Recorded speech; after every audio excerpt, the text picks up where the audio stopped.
ढोरकीन बसस्थानक परिसरात तलवारीसह दहशत माजवणारा जालन्याचा तरुण जेरबंद. पैठण एमआयडीसी पोलिसांची कारवाई. बातमी पैठण येथून. पैठण तालुक्यातील ढोरकीन बसस्थानक परिसरात हातात धारधार तलवार घेऊन नागरिकांमध्ये दहशत निर्माण करणाऱ्या एका 36 वर्षीय तरुणाला एमआयडीसी पैठण पोलिसांनी रंगेहात अटक केली आहे. त्याच्याकडून 47 सेंटीमीटर लांबीची लोखंडी तलवार जप्त करण्यात आली असून त्याच्याविरुद्ध बेकायदेशीर शस्त्र बाळगल्याप्रकरणी गुन्हा दाखल करण्यात आला आहे. पोलीस सूत्रांनी दिलेल्या माहितीनुसार एमआयडीसी पैठण पोलीस स्टेशनच्या हद्दीत येणाऱ्या ढोरकीन बस स्टँड परिसरात एक इसम हातात तलवार घेऊन फिरत असून यामुळे स्थानिक नागरिक आणि प्रवाशांमध्ये भीतीचे वातावरण निर्माण झाले असल्याची खात्रीशीर माहिती पोलिसांना मिळाली होती. माहिती मिळताच पैठण एमआयडीसी पोलिसांनी पंचांसह तात्काळ ढोरकीन बसस्थानक गाठले.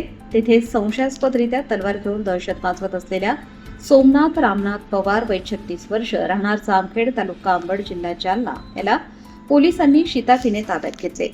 47 सेंटीमीटरची तलवार जप्त. गुन्हा दाखल. पोलिसांनी आरोपीची झडती घेतली असता त्याच्या ताब्यातून 47 सेंटीमीटर लांबीची लोखंडी धारधार तलवार मिळून आली. सार्वजनिक ठिकाणी कोणत्याही प्रकारचा कायदेशीर परवाना नसताना घातक शस्त्र बाळगल्यामुळे पोलिसांनी ती तलवार जप्त केली. या प्रकरणी आरोपी सोमनाथ पवार विरुद्ध भारतीय शस्त्र अधिनियम आर्म्स ऍक्ट 1959 चे कलम 4 आणि 25 अन्वये गुन्हा दाखल करण्यात आला आहे. या घटनेचा पुढील तपास पैठण एमआयडीसी पोलीस करत आहेत.